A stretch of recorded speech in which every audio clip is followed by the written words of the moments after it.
इसके लिए कोई और हो नहीं सकता। मैं भाइयों, गलत तो गब्बर भी था, लेकिन रामगढ़ का रास्ता रोकने के लिए कभी गब्बर ने जय और वीरों के रास्ते में कीलें नहीं ठुकवाई। आज इस देश का दुर्भाग्य देखिए कि जो जवान, जो किसान इस देश की रक्षा करता है, उस किसान को, उस जवान को आज देश विरोधी बताया जा रहा है। उस किसान के बेटे को देश विरोधी। तो आइए हम आपको राष्ट्रीय लोकतांत्रिक पार्टी के कुछ यहाँ पर युवा बैठे हैं, उनसे बात करवाते हैं। और सीकर जिले के जिला अध्यक्ष महेंद्र जी डोरवाल यहाँ पर बैठे हैं, हम उनसे बात करते हैं इन कानूनों को लेकर उनकी क्या राय है। तो सबसे पहले तो मैं महेंद्र जी, हमारे सीकर मिरर जो हमारा पेज है उस पर आपका स्वागत करता हूँ। बहुत बहुत धन्यवाद। और आप इन कानूनों को किस नज़रिए से देखते हैं? कानूनों का नज़रिया तो मीडिया के साथ ही आप हैं, सोशल मीडिया के साथ ही हैं, आप कवर कर रहे हैं। पिछले 75 दिन से किसान आंदोलन चल रहा है, तो ये तो साफ जाहिर है कि ये काले कानून जो किसानों पर थोपे गए हैं, इनका किसान वर्ग पूरी तरह से विरोध कर रहा है। इनको देखने की आवश्यकता कहाँ है, जब हमको आवश्यकता ही नहीं है। हम कह रहे हैं हमें किसी इस चीज़ की आवश्यकता नहीं है, ज़बरदस्ती भारत सरकार द्वारा थोपा जा रहा है, तो ये तो एक कुठाराघात है। किसानों पर एक दमनकारी नीति है केंद्र सरकार की, जिसके तहत ये काले कानून इन पर हम पर थोपे जा रहे हैं। पिछले 75 दिन से किसान सड़क पर बैठा हुआ है। एक एक किसान वर्ग की मांग है कि इन काले कानूनों को वापस ले और एमएसपी न्यूनतम समर्थन मूल्य, हर चीज़ पे एक छोटी से छोटी चीज़ जो आज भारत में बनाई जाती है उस पर MRP लिखा हुआ होता है, अधिकतम मूल्य। लेकिन हम तो MSP न्यूनतम समर्थन मूल्य की मांग कर रहे हैं। जिस चीज़ की हम मांग कर रहे हैं वो तो हमें दे नहीं रहे हैं, और जिस चीज़ की हमें आवश्यकता नहीं है वो हम पे थोपी जा रही है। तो इस तरह से हम तो इन बिलों का पुरजोर विरोध करते हैं। हमारी पार्टी के राष्ट्रीय संयोजक हनुमान जी बेनीवाल ने 12 नवंबर से यहाँ दिसंबर से यहाँ विरोध शुरू किया था।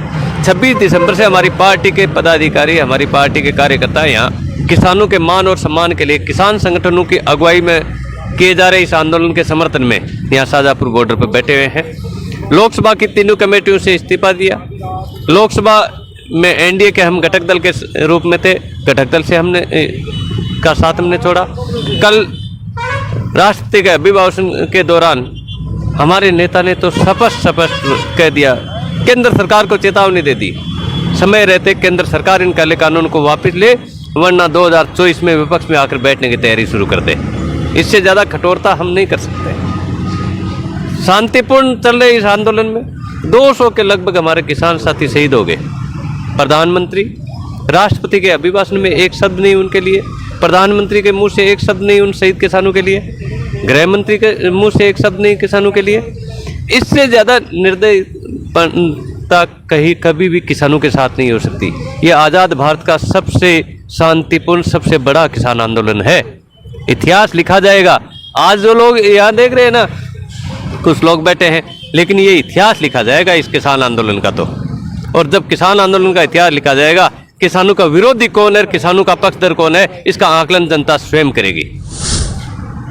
जब तक ये काले कानून वापस नहीं ले जाते, किसानों के मान और सम्मान के लिए किसान इन सड़कों पे बैठा है और बैठा रहेगा। मोदी सरकार को ये काले कानून वापस लेने ही पड़ेंगे। मैंने हनुमान जी बेनीवाल की कई अखबारों की कटिंग भी देखी, उन्होंने साफ साफ सरकार को चेतावनी दी है कि ये कानून वापस लो, आगे हर्जाना भरना पड़ेगा। तो हनुमान जी बेनीवाल ने तो बीजेपी से नाता तोड़ दिया, अब आगे वो कांग्रेस या बीजेपी किसी पार्टी को कोई रास्ता नहीं उनके पास। तो इसके बारे में आपका क्या कहना है? यहाँ कोई राजनीतिक मंच नहीं है, कोई राजनीति का कोई मुद्दा नहीं है। रही बात, चुनाव तो 2023 में होने, 2024 में होने हैं, किसान आंदोलन तो आज हो रहा है। ये बातें जो राजनीतिक बातें ये तो भाजपा कर रही है ना। पश्चिम बंगाल में चुनाव चल रहे हैं, उनके लिए बड़े बड़े बजट जारी करके वहाँ चुनावी राजनीति तो वो कर रहे हैं। कोई भाजपा, ना कांग्रेस ने किसानों का भला किया, ना भाजपा ने किया। अगर कांग्रेस भला करती तो भाजपा सत्ता में क्यों आती?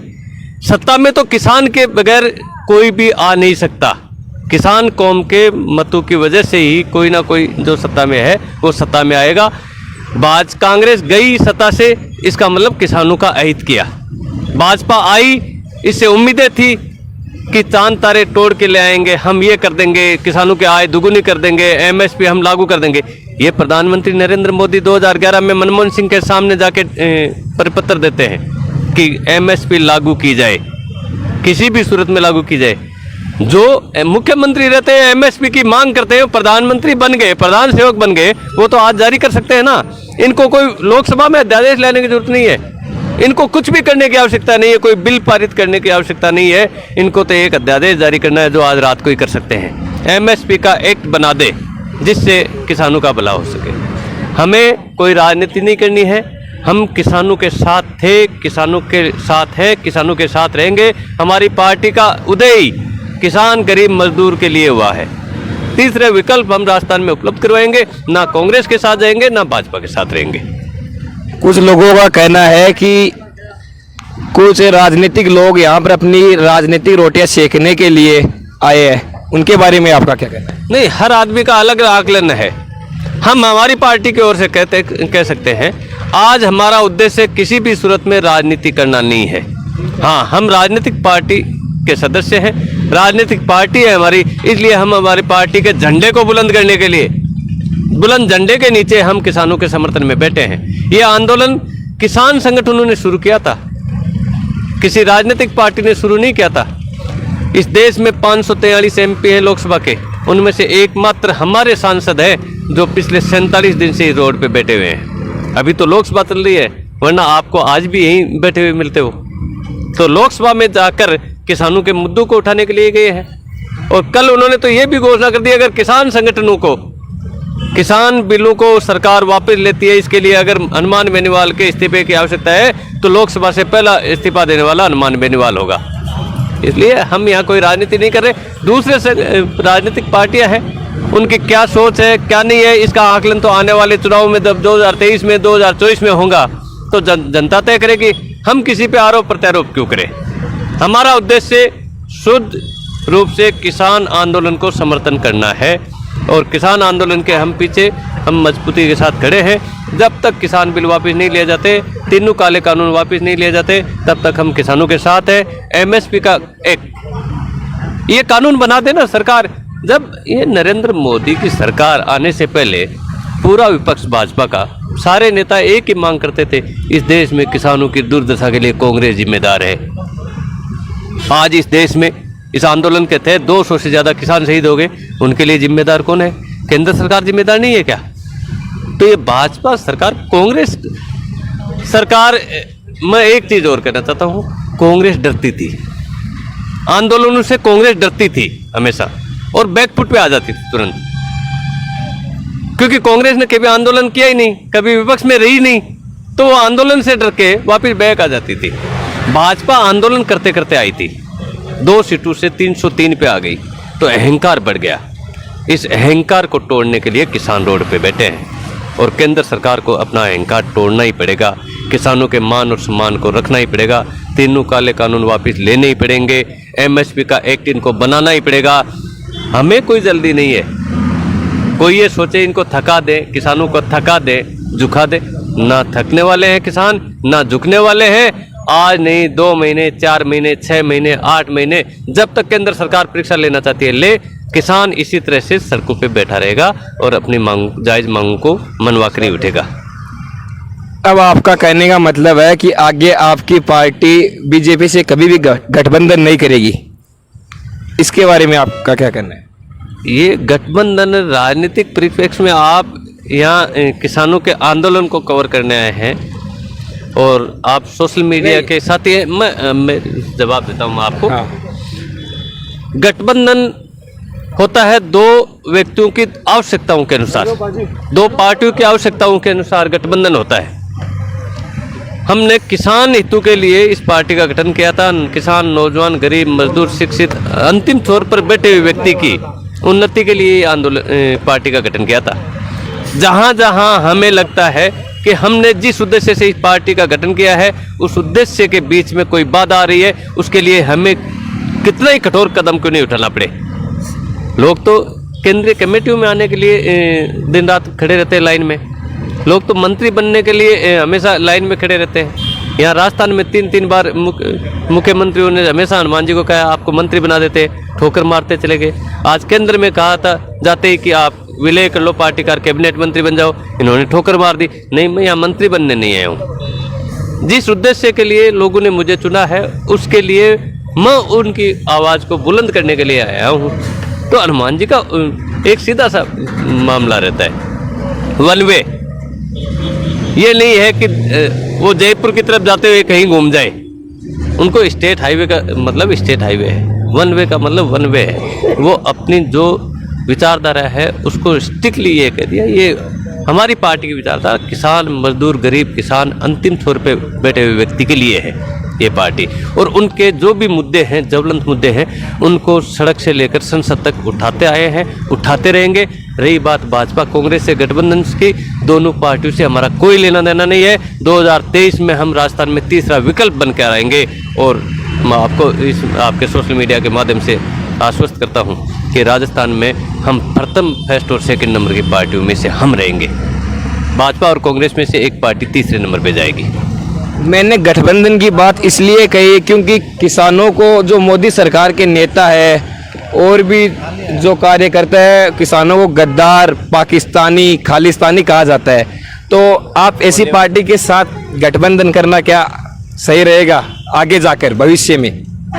इसके बारे में क्या कहना चाहिए? ऐसा मैं यहाँ पर मैं किसानों की बात कर रहा हूँ क्योंकि जो किसानों को बुरा भला कह रहे हैं उनसे आप गठबंधन। मैं आपकी बात से सहमत हूँ।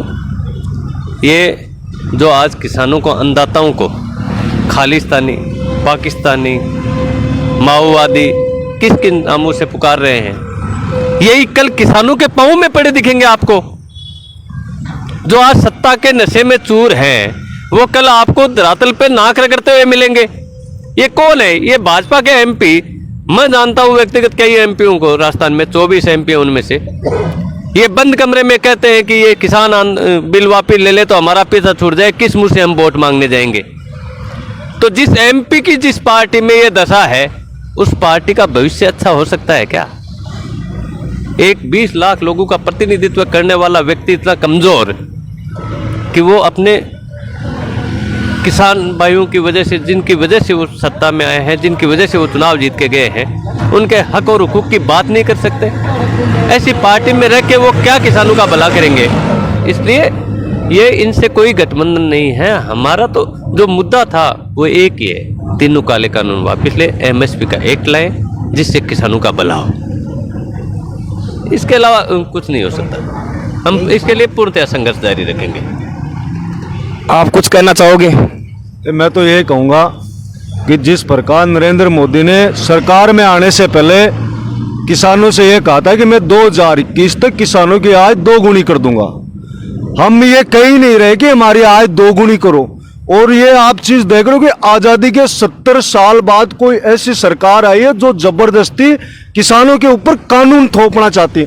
बल्कि किसान कह रहे हैं कि हमें ऐसे कानून चाहिए ही नहीं। सरकार ये बोल रही है कि हम आपकी आय को 2 गुना कर देंगे। ये नरेंद्र मोदी ने कहा था। भाई हमें 2 गुनी करवानी ही नहीं, आप तो सिर्फ एमएसपी लागू कर दो। एमएसपी का मतलब होता है लागत का 1.5 गुना। जितनी खेती में आपकी लागत लगी है उसका सिर्फ 1.5 गुना। हम तो भाई 1.5 गुना ही मांग रहे हैं एमएसपी का, लिखित में हमें प्रावधान दे दो, हमें 2 गुनी आय चाहिए ही नहीं। लेकिन जबरदस्ती देखिए, ये सरकार सिर्फ और सिर्फ कॉरपोरेट सेक्टर को खड़ा करना चाहती है। ये सरकार जब से आई है तब से किसान और जवान विरोधी सरकार है। और दूसरी चीज मैं सोशल मीडिया के माध्यम से बताना चाहूंगा, आपने पढ़ा होगा, देखा होगा, जयंत जी चौधरी जो यूपी के अंदर किसान महापंचायत कर रहे हैं और उनके खिलाफ यूपी सरकार ने 5000 किसानों और जैन जी के खिलाफ मुकदमा दर्ज किया। एक तरफ ये किसानों के ऊपर महामारी एक्ट का नाम लेके मुकदमा दर्ज करते हैं और दूसरी तरफ केरल के अंदर चुनावी प्रचार के लिए नरेंद्र मोदी की पूरी टीम, भारतीय जनता पार्टी, वहां भारी भीड़ के साथ रैलियां करती है। इससे बड़ा दुर्भाग्य इस देश के लिए कोई और हो नहीं सकता। मेरे भाइयों, गलत तो गब्बर भी था, लेकिन रामगढ़ का रास्ता रोकने के लिए कभी गब्बर ने जय और वीरों के रास्ते में कीलें नहीं ठुकवाई। आज इस देश का दुर्भाग्य देखिए कि जो जवान, जो किसान इस देश की रक्षा करता है, उस किसान को, उस जवान को आज देश विरोधी बताया जा रहा है। उस किसान के बेटे को देश विरोधी बताया जा रहा है जो अपने बेटे को बॉर्डर पे इस देश की रक्षा के लिए भेजता है। और वो किसान, उस बेटे का बाप आज सड़क पे अपने हकों की लड़ाइयाँ लड़ रहे हैं और उस किसान को खालिस्तानी, पाकिस्तानी, देशद्रोही, माओवादी के नाम से पुकारा। मेरे भाइयों, सिख कौम को खास तौर से ये लोग टारगेट कर रहे हैं और ये सरकार सोच रही है कि मतलब हम इंटरनेट बंद करके ऐसी अफवाहें फैला के एक बार दोबारा 1984-82 सिख दंगों की स्थितियां दोहरा देंगे, तो ये सरकार की बहुत बड़ी भूल होगी। और इस समय सिख कौम अकेले नहीं है, आज पूरे देश का किसान पंजाब के भाइयों के साथ खड़ा है। और इस आंदोलन को भी खड़ा सिखों ने किया था, पंजाब ने किया था, पंजाब ने इस आंदोलन को ताकत दी है।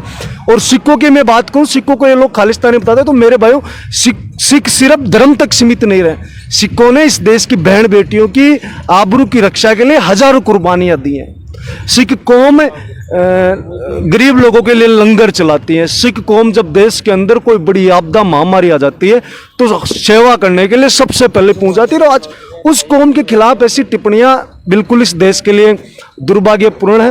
और एक चड्डी गैंग वाले लोग ये शिका रहे हैं कि मतलब ये देश विरोधी ताकतें हैं। चड्डी गैंग वालों ने जाटों को राजपूतों से लड़ा दिया, सिखों को पंजाब को हरियाणा से लड़ा दिया, गुजरों को मीणों से लड़ा दिया, दलितों को ये पहले लोग भीमटे बोलते ही थे। मतलब इस देश में सिर्फ और सिर्फ देशभक्त और राष्ट्रभक्त भाजपा और चड्डी गैंग वाले बच्चे हैं क्या? मतलब देशभक्ति का सर्टिफिकेट लेना है तो भाजपा से ले, आरएसएस चड्डी गैंग वालों से ले। लेकिन मेरे भाइयों, ये देश का जवान, ये देश का किसान अब कतई बर्दाश्त नहीं करेगा। और जब तक 3 काले कानून वापस नहीं हो जाते तब तक हमारी लड़ाई जारी रहेगी, भले हमें हमारी जान ही क्यों ना देनी पड़े। जय हिंद, जय जवान, इंकलाब जिंदाबाद। अब आपने यहाँ पर कहा कि जो चड्डी गैंग है उसने आरएसएस वालों ने इसे उसको लड़ा दिया, जाटों से राजपूतों को लड़ा दिया। तो मैं आपकी पार्टी के बारे में भी लोगों की एक राय है, मैं नहीं कह रहा, ये पब्लिक कह रही है, जनता कह रही है कि जो आरएलपी है वो एक विशेष जाति को लेकर चलती है। और ये सवाल है ना, ये आज क्लियर हो जाना चाहिए, क्योंकि बहुत लोगों का कहना है, ये मेरा कहना नहीं है। अब आप लोगों को शायद हमारी पार्टी के बारे में पता नहीं है। एक एमपी राष्ट्रीय पार्टी के सुप्रीमो हमारे हनुमान जी बेनीवाल, 3 एमएलए, प्रदेश में बसपा हरिजनों की पार्टी मानी जाती है शायद, मेरे ख्याल से सोशल मीडिया के अनुसार SC ST की पार्टी मानी जाती है, वो बसपा मानी जाती है। बसपा से 6 एमएलए जीते थे राजस्थान में, एक भी SC का नहीं जीता। हमारी पार्टी से 3 एमएलए में से 2 एमएलए SC के। हमारी पार्टी का प्रदेश अध्यक्ष SC से, भोपालगढ़ विधायक पुखराज जी गर्ग। तो हम एक जाति विशेष की पार्टी कैसे बन के रह गए?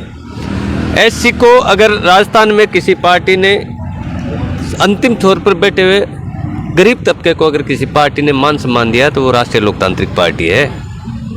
ये पुखराज जी गर्ग अगर भाजपा और कांग्रेस में होते और पहली बार एमएलए बन के आते इनकी पार्टी से, तो प्रदेश अध्यक्ष तो दूर की बात, उनको अपने ये बड़े आका हैं वो अपने रूम में नहीं बढ़ने देते। पुखराज जी गर्ग हमारी पार्टी के प्रदेश अध्यक्ष हैं जो SC से आते हैं। इंदिरा जी बावरी मेड़ता की एमएलए हैं, वो SC से आती है। हमारी पार्टी ने पिछले 2 साल में 60 पंचायत समिति मेंबर हैं हमारे, 10 जिला परिषद मेंबर हैं हमारे, 14 पंचायत नगर पालिकाओं में पार्षद हैं, एक हमारा चेयरमैन बना है मुंडवा में। तो हमारी पार्टी में 250 से ज़्यादा सरपंच हैं। वो सरपंच नहीं है तो पद पे नहीं होते। अल्पसंख्यक मोर्चा के अध्यक्ष हमारे भाई हैं, महिला मोर्चा हमारा है। तो हम तो 36 कौम की पार्टी है, 36 कौम को साथ लेके चलते हैं। 57 उम्मीदवार हमने विधानसभा चुनाव में उतारे थे, उनमें ऐसी कोई जाति नहीं है जिसका हमने उम्मीदवार नहीं उतारा है। राष्ट्रीय लोकतांत्रिक एक पार्टी एक ऐसी पार्टी है जो सामान्य सीट पर भी SC ST के उम्मीदवारों को मौका दे सकती है, बाकी कोई नहीं देता है। बाड़मेर में 55,000 वोट है हमारे उम्मीदवार के, सामान्य सीट पर SC के उम्मीदवार को हमने चुनाव लड़ाया।